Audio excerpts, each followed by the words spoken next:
సంపూర్ణ కార్తీక మహాపురాణము 12వ రోజు పారాయణము.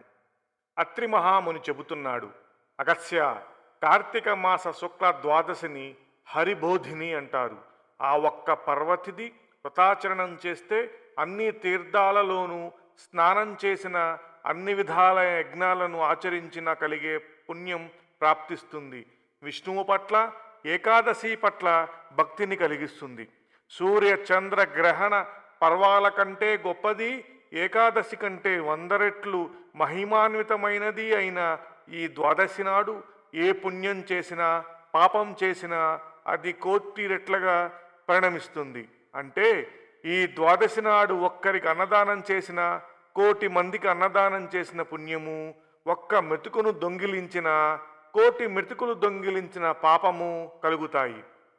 ఒకవేళ ఏ రోజు అయినా ద్వాదశి గడియలు తక్కువగా ఉన్న పక్షంలో ఆ స్వల్ప సమయమైనా సరే పారణకు ఉపయోగించాలే కానీ ద్వాదశి దాటిన తర్వాత పారణం పనికిరాదు. పుణ్యాన్ని కోరే వారెవరైనా సరే ఏ నియమాన్నైనా అతిక్రమించవచ్చు కానీ ద్వాదశి పారాయణం మాత్రం విసర్జించకూడదు. ఏకాదశి తిథి నాడు ఉపవాసం ఉండి మరునాడు ద్వాదశి తిథి దాటిపోకుండా పారణ చేయాలి. తద్వారా కలిగే శ్రేయస్సుని శేషశాయి చెప్పాలే కానీ శేషుడు కూడా చెప్పలేడు. అందుకు అంబరీషుని కథే ఉదాహరణ. అంబరీషోపాఖ్యానము. ద్వాదశి వ్రతాచరణ తత్పరుడు, పరమ భాగవోత్తముడు అయిన అంబరీషుడనే మహారాజు ఒకానొక కార్తీక శుద్ధ ఏకాదశి నాడు ఉపవసించి మరునాడు ద్వాదశి గడియలు స్వల్పంగా ఉన్న కారణంగా తిథి దాటకుండానే పారాయణ చేయాలని అనుకున్నాడు. అదే సమయానికి దూర్వాస మహామణి వచ్చి ఆనాటి ఆతిథ్యములో తనకు కూడా భోజనం పెట్టవలసిందిగా కోరాడు. అంబరీషుడు ఆయనను ద్వాదశి పారణకు ఆహ్వానించి తక్షణమే దూర్వాసుడు స్నాన అధిష్టానార్థం నదికి వెళ్ళాడు. వెళ్ళిన ఋషి ఎంతసేపటికి మళ్ళీ రాకపోవడంతో అంబరీషుడు ఆతృతపడ్డాడు. ఆ రోజు ద్వాదశి గడియలు స్వల్పంగా ఉన్నాయి. కాలాతీత క్రమణం కూడా కాకుండా పారణ చేసి తీరాల్సి ఉంటుంది. అతిథి వచ్చే వరకు ఆగడం గృహస్థ ధర్మం, దానిని వదలలేడు.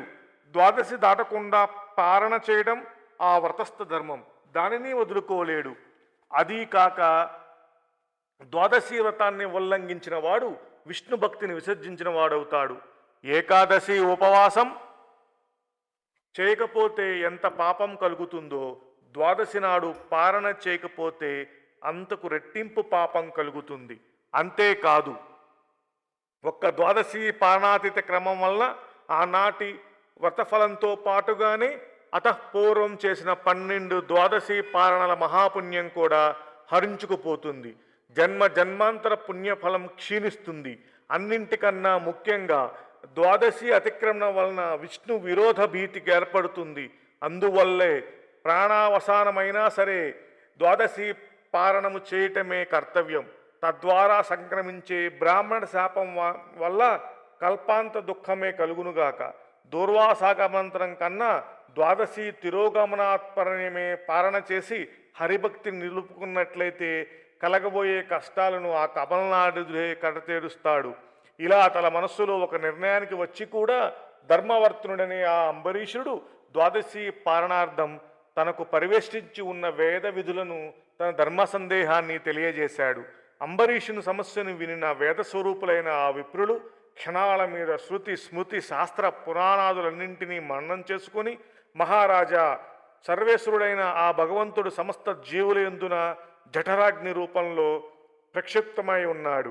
ఆ జఠరాగ్ని ప్రాణవాయువు చేత ప్రజ్వలింప చేయటం వలననే జీవులకు ఆకలి కలుగుతుంది.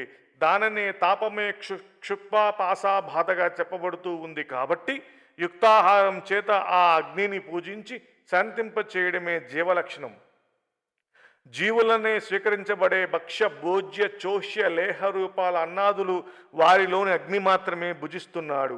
జీవులందరిలోనూ ఉన్న జఠరాగ్ని జగన్నాథ స్వరూపమే. కనుకనే తన ఇంటికి వచ్చిన వాడు శూద్రుడైనా చండాలుడైనా సరే ఆ అతిథిని వదిలి గృహస్థు భోజనం చేయకూడదు. అటువంటి స్థితిలో బ్రాహ్మణుడే అతిథిగా వస్తే అతనిని విసర్జించడం అధమాధమని వేరే చెప్పనక్కర్లేదు కదా. పైగా తననే స్వయంగా పిలువబడిన బ్రాహ్మణుని కంటే ముందుగానే భోజనం చేయడం వలన బ్రాహ్మణావమానం అవుతుంది. భూసురావమానం వలన ఆయుష్, ఐశ్వర్యం, కీర్తి, ధర్మం నశించిపోతాయి. మనోసంకల్పాలు సైతం తిరోహితాలైపోతాయి. బ్రాహ్మణుడు సర్వదేవతా స్వరూపుడుగా చెప్పబడి ఉండటం వలన బ్రాహ్మణ అవమానం సర్వదేవతలను అవమానించడంతో సమానమవుతుంది. జాతి మాత్రం చేతనే బ్రాహ్మణుడు దేవతుల్యుడుగా ఉండగా కేవలము జన్మ వలనే కాక జ్ఞానం వలన, తపో మహిమ వలన శుద్ధ రుద్రరూప స్వరూపుడుగా కీర్తింపబడే దూర్వామహాముని వంటి ఋషిని భోజనానికి పిలిచి ఆయన కంటే ముందే పాలన చేయడం ధర్మమని చెప్పడం సాధ్యం కాదు. కోపిష్టి అయిన ఆ ఋషి శపిస్తాడనే భయాన్ని పక్కన పెట్టి చూసినా బ్రాహ్మణాతిథి కంటే ముందుగా భోజనం చేయడం కీర్తికరమైనది మాత్రం కాదు. ధరణీపాల ద్వాదశి పారాయణ పరిత్యాగం వలన తత్పూర్వదీకమైన ఏకాదశి ఉపవాసానికి భంగం కలుగుతుంది. ఆ ఏకాదశి వ్రతాభంగానికి ప్రాశ్చిత్తం అనేదే లేదు. ఇట్లు బ్రాహ్మణాతిథిని అతిక్రమించడం వలన కలిగే విప్ర ప్రభావాన్ని కూడా విరుగులేడు. రెండూ సమతూకంలోనే ఉన్నాయి. అంబరీష, పూర్వకర్మానుసారి అయి నీకిప్పుడు రెండు ప్రక్కల నుంచి కంఠాపాసర్జల ఈ ధర్మ సంకటం ఏర్పడింది.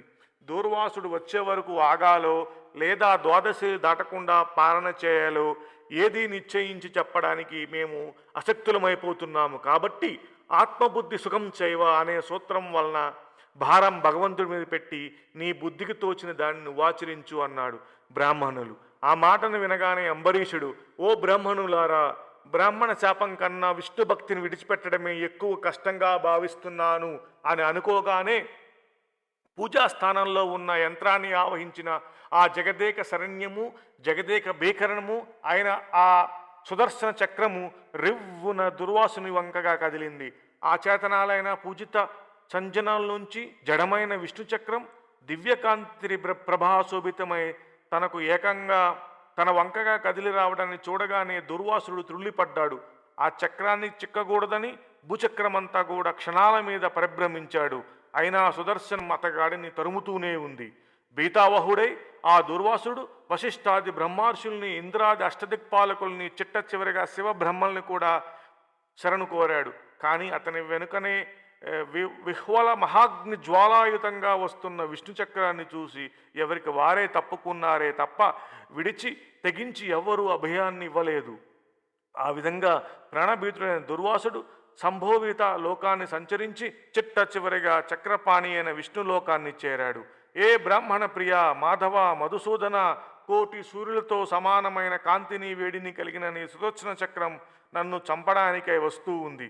బ్రాహ్మణ పాదముద్ర శోభిత మనోష్కృడువై నన్నీ ఆపద నుంచి నువ్వే కాపాడాలి అని ఘోషిస్తూ సర్వేశ్వరుడైన శ్రీహరినే శరణు కోరాడు. విలాసంగా నవ్వాడు విష్ణువు. దుర్వాస, ప్రపంచానికి నేను దైవాన్ని, నాకు మాత్రం బ్రాహ్మణులే దైవాలు. కానీ నువ్వు సద్బ్రాహ్మణుడు అయి రుద్రాంశ సంభూతు అయింది కూడా అంబరీషును అకారణంగా శపించావు. పారణకు వస్తానని చెప్పి స్నానార్థమై వెళ్ళిన నువ్వు సకాలానికి చేరుకోలేదు. ఆలస్యంగా రాదలుచుకున్న వాడివి కనీసం నీ కోసం ఎదురు చూడకుండా ద్వాదశి ఘడియలు గతించిపోకుండా పాలన చేయడానికి అనుమతినైనా ఇయ్యలేదు. ద్వాదశి దాటిపోవడానికి కొన్ని క్షణాలు మాత్రమే వ్యవధి ఉన్న సమయంలో వతాభంగానికి భయపడి అంబరీషుడు మంచినీళ్ళు తీసుకున్నాడే కానీ ఆకలితో నిన్ను అవమానించాలని కాదు.